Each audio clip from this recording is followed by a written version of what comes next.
Señor mío y Dios mío, creo firmemente que estás aquí, que me ves, que me oyes.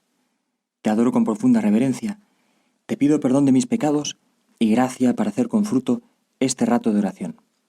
Madre mía Inmaculada, San José, mi Padre y Señor, Ángel de mi guarda, interceded por mí. Decir bien las cosas es bendecirlas. Así dice un joven escritor italiano, Alessandro d'Avenia, con quien pude conversar hace unos años. Decir bien las cosas es bendecirlas. Parece un juego de palabras, pero no lo es. Simplemente lo que hace es poner la lupa en lo que significa el verbo bendecir, que significa decir bien. Y me acordaba de esto al ver en el Evangelio de hoy la reacción de los guardias del Sanedrín ante Jesús. Estos días vas notando que el clima se va tensando, el clima en torno a Jesús, y sucede que los fariseos y los sumos sacerdotes mandan la guardia del Sanedrín al templo para que detengan a Jesús y para que se lo lleven ante ellos. Y bien, los guardias vuelven con las manos vacías. Y los jefes les preguntan, ¿pero por qué no lo habéis traído? Y yo me imagino que entonces se haría un silencio. Un silencio lo suficientemente largo como para que uno de los miembros del Sanedrín acabara insistiendo, ¿os habéis quedado mudos? Y entonces, tímidamente quizá, uno de los guardias diría una de las cosas más bonitas y más audaces sobre Jesús que se dicen en el Evangelio. Jamás un hombre ha hablado como ese hombre. Lo diría uno, tímidamente, y los demás empezarían a sentir, como asentimos cuando alguien le pone palabras a algo que intuimos con fuerza, pero que no sabemos cómo decir. Pues empezarían a decir, sí, eso, es eso, nunca nadie ha hablado como él. Estaban deslumbrados como nos quedamos deslumbrados ante alguien que logra articular, que logra explicar de una manera transparente las cosas que no entendemos, explicar las contradicciones en las que a veces nos metemos, los problemas con los que no sabemos qué hacer. Hay gente que vive en un infierno porque sabe que su vida es un desastre y a la vez no sabe cómo arreglarlo. Y claro, cuando alguien les logra explicar, cuando entienden sobre todo cómo cambiar, cómo arreglar, empezar a arreglar el desastre al menos, se les abre el cielo. ¿Te habrá pasado a ti? A mí me ha pasado también a veces. Se me abre el cielo cuando de repente me ayudan a entenderme, me ayudan a entender cómo arreglar un problema. Cuando alguien te hace ver el sentido de algo que hasta ese momento te parecía absurdo o irresoluble, pues te quedas con la boca abierta. Ahí va, esto nunca lo había pensado así, nunca lo había visto de esta manera. Y se te enciende como una llamita, ¿verdad? O a veces una llamarada de alegría. San Agustín, que tenía una gran habilidad para sintetizar grandes cosas en pocas palabras, es decir, una gran habilidad para decir bien, para bendecir, pues San Agustín llamaba esto, que es esta experiencia que también tienen los guardias del Sanedrín, el gaudium de veritate, la alegría de la verdad. La alegría que nos cautiva cuando de golpe algo empieza a tener sentido. Y aunque quizá no por eso pues se me resuelven todos los problemas, pues en medio del caos, incluso en medio del sufrimiento, ¡qué alegría! Pues así estaban los guardias, boquiabiertos y felices, después de haberte oído hablar, Jesús. Y además no dicen simplemente que nunca habían oído hablar a nadie así. Dicen más, dicen, jamás un hombre ha hablado como ese hombre. Que es como decir, en ese hombre, en Jesús, hay algo que es más que humano. Es una afirmación que ya es casi un acto de fe. Es una fe balbuceante. Y además, fíjate que estos hombres pues no necesitaban todo el conocimiento de las Escrituras de los fariseos para darse cuenta de que tú, Jesús, les estabas hablando al corazón como si estuvieras dentro de ellos, como alguien que los conocía perfectamente a cada uno, que conocía los resortes interiores de su corazón y que iba poniendo el dedo exactamente en los lugares en que estaba herido. Y al poner así el dedo, Jesús, empezabas a curarlos. Decías también las cosas, que para ellos oírte hablar era una bendición. Se les abría el cielo. Y claro, ¿cómo iban a ponerle las manos encima a alguien así? ¿Cómo iban a ponerle cadenas a unas palabras tan claras, tan limpias, tan luminosas? San Pablo, años más tarde, cuando escriba a Timoteo desde la cárcel, le dirá: yo estoy encadenado por el Evangelio, pero la palabra de Dios no puede ser encadenada.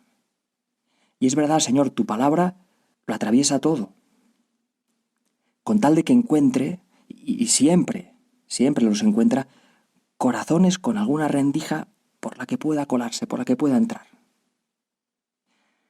Pero también hay corazones cerrados. También hay corazones cerrados, como se ve por la respuesta de los miembros del Sanedrín a esta palabra tan sincera de los guardias. Fíjate que les dicen: ¿vosotros también os habéis dejado embaucar? ¿Acaso ha creído en él algún magistrado o algún fariseo? Pero esa gente que no conoce la ley son unos malditos. Bueno, pues esa gente que no conoce la ley son precisamente los guardias. Los están llamando malditos a la cara. No conocen la ley. Nosotros la ley nos sugiere, el Código Civil, ¿verdad? No, la ley es la palabra de Dios. Así llamaban los judíos y así llaman, ¿no?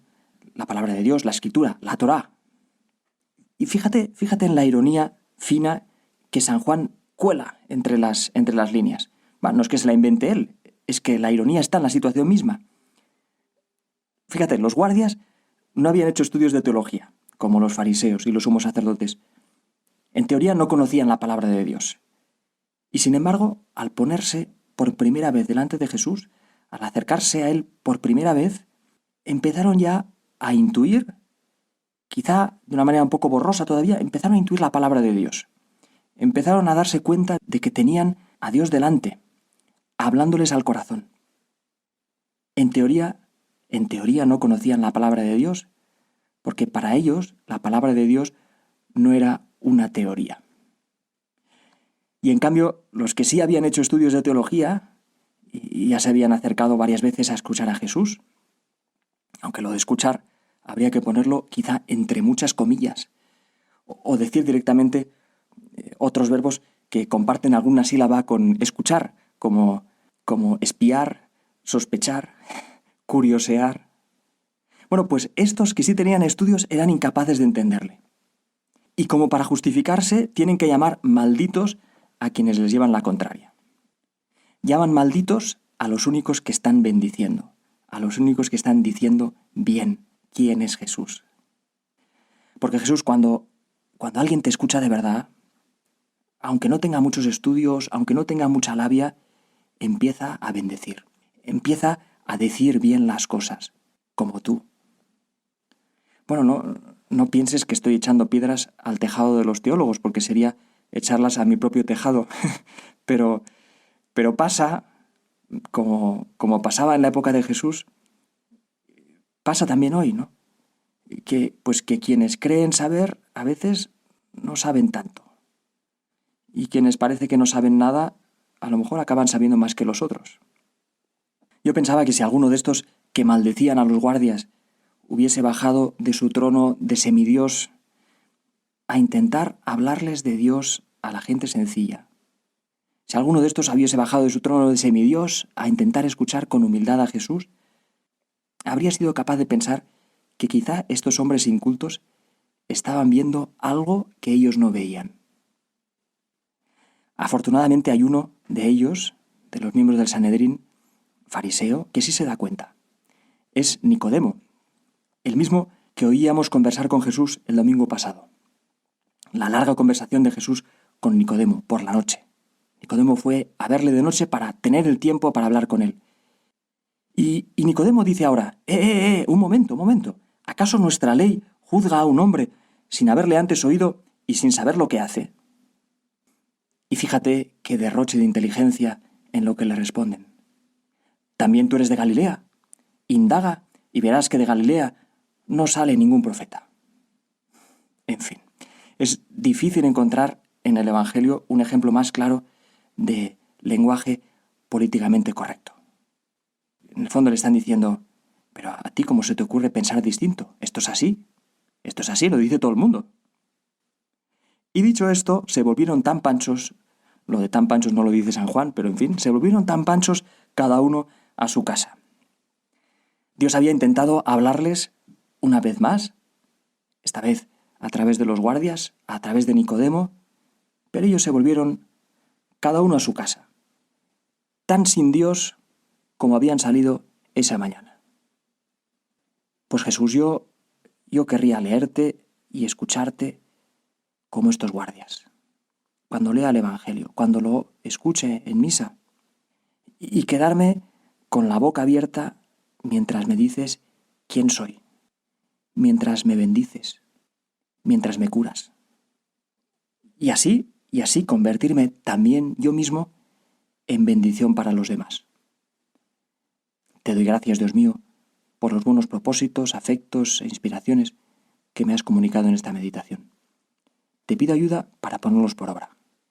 Madre mía Inmaculada, San José, mi Padre y Señor, Ángel de mi guarda, interceded por mí.